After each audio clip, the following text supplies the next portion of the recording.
Assalamualaikum warahmatullahi wabarakatuh. Halo teman-teman semua. Di sini kelompok kami akan menjelaskan materi perihal wewenang, delegasi, dan desentralisasi untuk memenuhi nilai mata kuliah manajemen sains. Sebelum kelompok kami menjelaskan materi, kami akan memperkenalkan diri dulu dimulai dari saya, Salsabila Nur, dengan NIM 01222045. Lalu ada teman saya Imaneta Niasari, NIM 01222020. Dan saya Christian Ferry, NIM saya 01222013. Dengan saya Aditya Maulana Irwansyah dengan NIM 01222028. Wewenang adalah perolehan delegasi atau pelimpahan wewenang dari posisi atasan ke bawahan dalam organisasi. Sumber wewenang ada dua, yaitu teori formal dan teori penerimaan.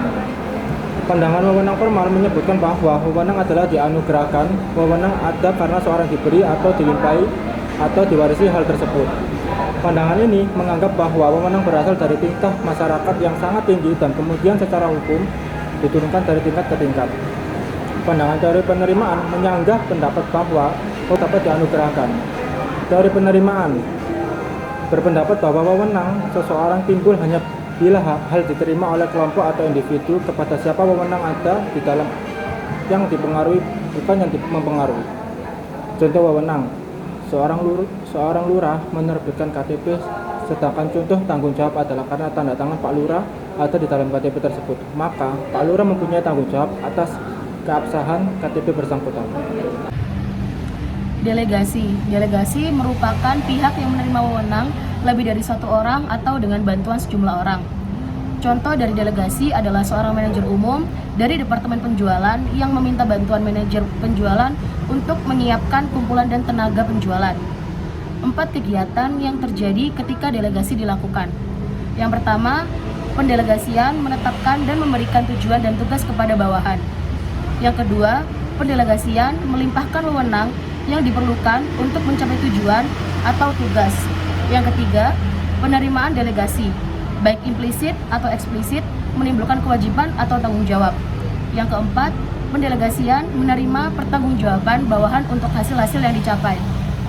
Contoh delegasi yaitu pemberian kewenangan kepala daerah atau head to head dalam melaksanakan pelayanan publik dan untuk membuat produk hukum dalam bentuk apapun sesuai dengan tujuan negara. Desentralisasi adalah konsep yang lebih luas dan berhubungan dengan seberapa jauh manajemen puncak mendelegasikan wewenang ke bawah ke divisi-divisi, cabang-cabang atau satuan-satuan organisasi tingkat lebih bawah lainnya. Bentuk desentralisasi dibedakan menjadi 3 bagian, yaitu desentralisasi politik.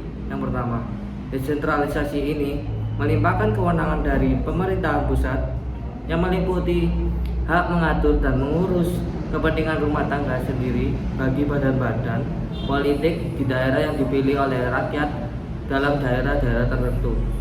Yang kedua, desentralisasi fungsional. Desentralisasi fungsional ini adalah pemberian hak kepada golongan tertentu untuk mengurus kepentingan golongan dalam masyarakat, baik terikat maupun tidak pada suatu daerah tertentu, seperti mengurus irigasi bagi petani. Desentralisasi kebudayaan.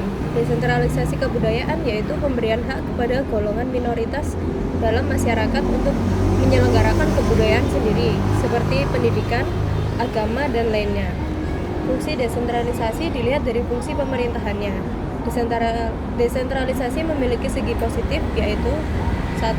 Satuan desentralisasi lebih fleksibel dalam memenuhi berbagai perubahan yang terjadi begitu cepat. 2. Satuan desentralisasi dapat melaksanakan tugas lebih efektif dan efisien. 3. Satuan desentralisasi lebih inovatif.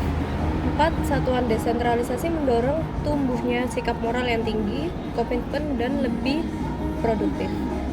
Contoh desentralisasi adalah penyerahan beberapa tugas dari lembaga teratas ke lembaga di bawahnya.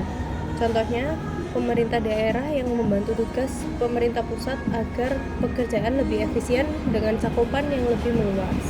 Sekian penjelasan dari kelompok kami. Untuk kurang lebihnya kami mohon maaf. Wassalamualaikum warahmatullahi wabarakatuh.